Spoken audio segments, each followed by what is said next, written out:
অযোধ্যায় রাম মন্দির দর্শনে যাওয়া যাত্রীদের বিদায় দেওয়া হয় কলাছড়া রেল স্টেশন থেকে, যা কখনো মানুষ দেখেনি। গতকাল সকাল থেকে চলছিল আয়োজন। পুরো ত্রিপুরা থেকে স্পেশাল ট্রেনে আজকে অযোধ্যার জন্য রামলালার দর্শনের জন্য ধর্মনগর থেকে যাত্রা শুরু করবে দুপুর 12টায়। মুখ্যমন্ত্রী সেই ট্রেনের সূচনা করবেন ধর্মনগর থেকে। গতকাল কলাছড়া থেকে 75 জন যাত্রীকে নিয়ে কলাছড়া স্টেশন থেকে প্রথম রাম পূজন করিয়ে বিদায় দেওয়া হয়। উপস্থিত ছিলেন বিশ্ব হিন্দু পরিষদের দক্ষিণ পিলাক জেলার সাধারণ সম্পাদক কুলদীপ ভৌমিক, ছিলেন দক্ষিণ পিলাক জেলার বিজেপির যুব মোর্চার সভাপতি বিপুল ভৌমিক, তাছাড়াও ছিলেন 39 মনু মণ্ডলের সহ সভাপতি বিপ্লব সেন।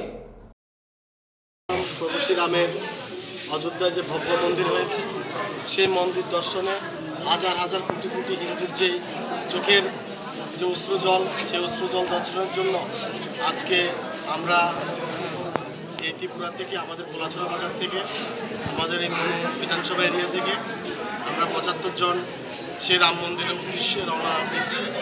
আমি ধন্যবাদ জানাই যে এরকম একটা ব্যবস্থাপনা ওরা করেছে, যে সব আপনারা দেখতে পাচ্ছেন সমস্ত রাম ভক্তদের পুষ্পবর্ষ করিয়েছে, ওদের টিকা দিয়েছে এবং ভোজনালয়ের ব্যবস্থা করেছে।